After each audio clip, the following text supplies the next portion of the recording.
দেখুন, প্রথমে তো আমি আপনার এই চ্যানেলের মাধ্যমে সমস্ত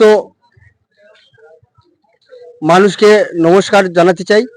আজকে যে আমাদের এখানে কালীমাটি কমিউনিটি হলে যে বৈঠকটা ছিল, মূলত সেই বৈঠকটা ছিল আমাদের সামনে যে নির্বাচন, এই নির্বাচনকে কেন্দ্র করে আমাদের সমস্ত কার্যকর্তারাকে একটা রণনীতি কৌশল বা আমরা কিভাবে ভোটে লড়ব তার একটা প্রস্তুতি ছিল।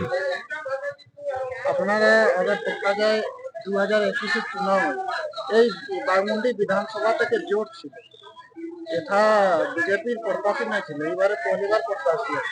কিরকম ভাবে আপনারা পরিবর্তন চাই? দেখুন, এখানে পরিবর্তন বলতে প্রত্যেকটা মানুষের হৃদয়ে মানুষ সবাই একটা রায় করে নিয়েছে, মানুষ ভেবে নিয়েছে আমরা এবারে পশ্চিমবাংলায় পরিবর্তন চাই, পরিবর্তন মানুষ করবে। আর পরিবর্তনের লক্ষ্যে মানুষ এগোচ্ছে পদ্মফুলকে নিয়ে। পদ্মফুলে মানুষ ভোট দেবে, বিজেপির সরকার হবে, এটা মানুষ নিশ্চিত করে নিয়েছে। এখানে যেমন গত 2021 নির্বাচনে যে আমাদের শরিক দল ছিল, সেই শরিক দলটাকে আমরা মেনে নিয়েছিলাম, আমরা শরিক দলের হয়ে কাজ করেছিলাম। এরপর আমাদেরকে দল প্রার্থী দিয়েছে আমাদের যে শরিক দল আজসু, উনি টিকিট দেবেন কি দেবেন না ওটা ওনার ব্যাপার, উনি কি চান সেটা উনি বলতে পারবেন।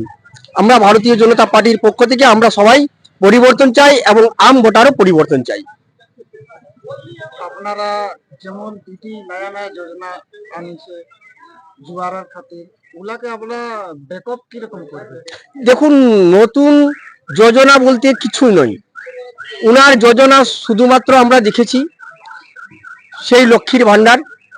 ওই লক্ষ্মীর ভান্ডার যোজনায় উনি মানুষকে প্রভাবিত করেছেন, মানুষকে মিথ্যা কথা বলে গেছেন। আর বাকি উনি যতগুলাই যোজনা বলেছেন, উনি বলেছিলেন যে আমরা পরিযায়ী শ্রমিকদের 5,000 টাকা করে দেবো, দিতে পারেননি।